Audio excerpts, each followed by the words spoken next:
Hello and welcome back to what is a very messy workshop.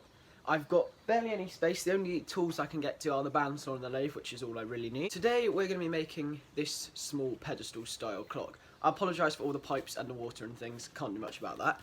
So I'm going to be turning this pedestal clock. I've got a design here and I can't wait to get going.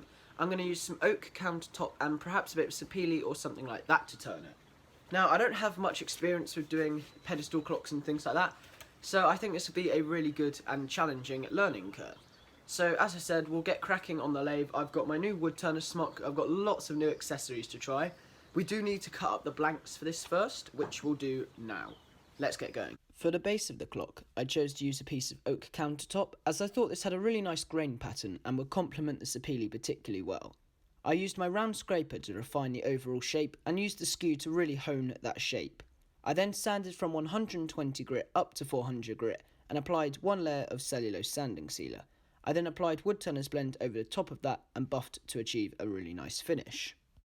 With the base of the clock now done, I want to move on to turning the bottom finial. Now this is going to be quite a challenging part as I'm going to try and encompass 3 little spheres in it, and probably with about a 10mm bit of dowel on the ends, so I can have one bit go into the base of the clock and one bit go into the actual clock body.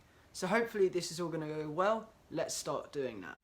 I then moved on to turning the bottom finial. I roughed the piece of sapele out using my round scraper and then used the parting tool to mark out the overall length that I wanted, and then started using the skew to really hone in the overall shape.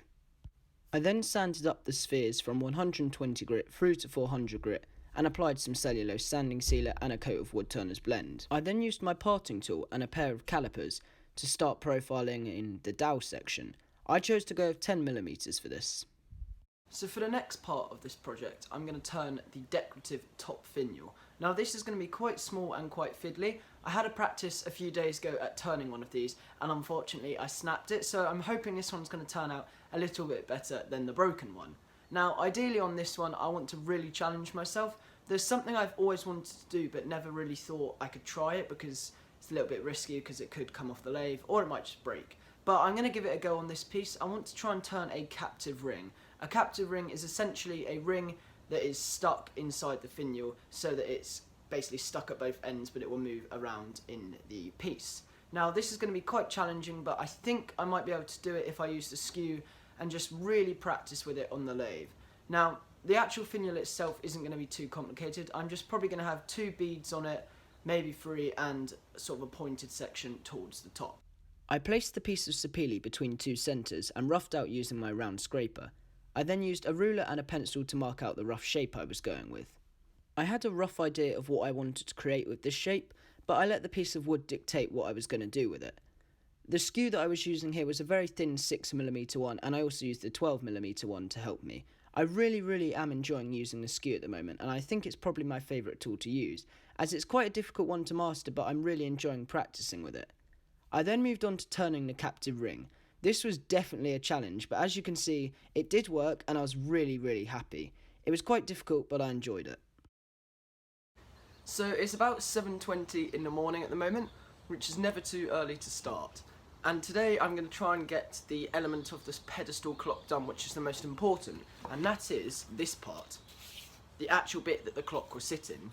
Now I'm going to turn this out of some oak countertop and I'm going to drill an 8mm hole into the top and a 6mm drill hole into the bottom, or it might be the other way around, it doesn't really matter.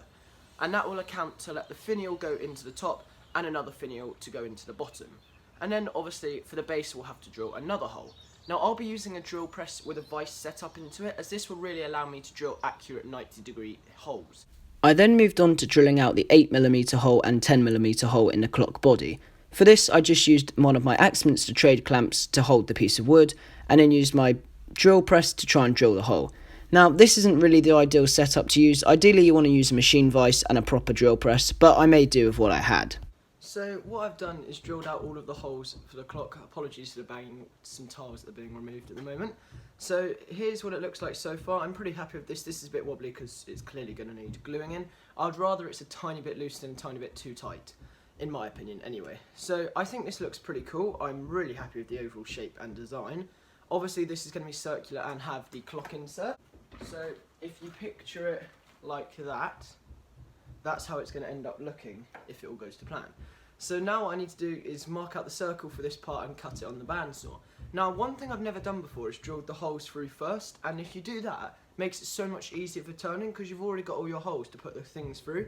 So now what we need to do is move over to cutting out the insert. Now to attach this piece of oak onto this faceplate, I'm going to use a sacrificial piece of wood, just this off-cut plywood that I use for turning my spheres with, and then I'm going to hot glue it onto here, and that will provide a plenty strong fixing to do this with.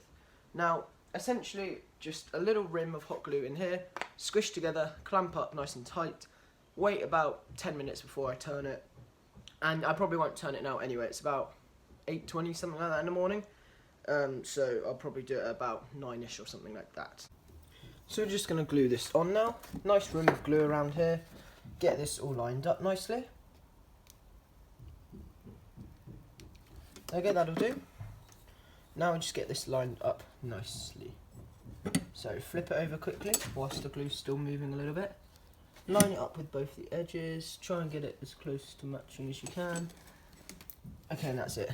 That's all we have in terms of working time. So now we're just going to clamp it all up. Now we're on to what is arguably the most difficult part of this project, but probably the most rewarding part, which is making the main clock body. Now I chose not to cut out the piece of wood on my bandsaw to make it round, as it already had the drill holes in and there wasn't much for me to grip, and I didn't want to risk cutting my fingers. Instead, I just roughed it out using my round scraper on the lathe, and then I used my skew to refine the shape and add a nice radius. I then sanded from 120 grit up to 400 grit on the outside and applied some Woodturner's blend. Then I moved on to hollowing out the middle, which would accept the clock insert. One thing I really recommend you do with this is make sure you use a pair of calipers to check the size of your clock insert.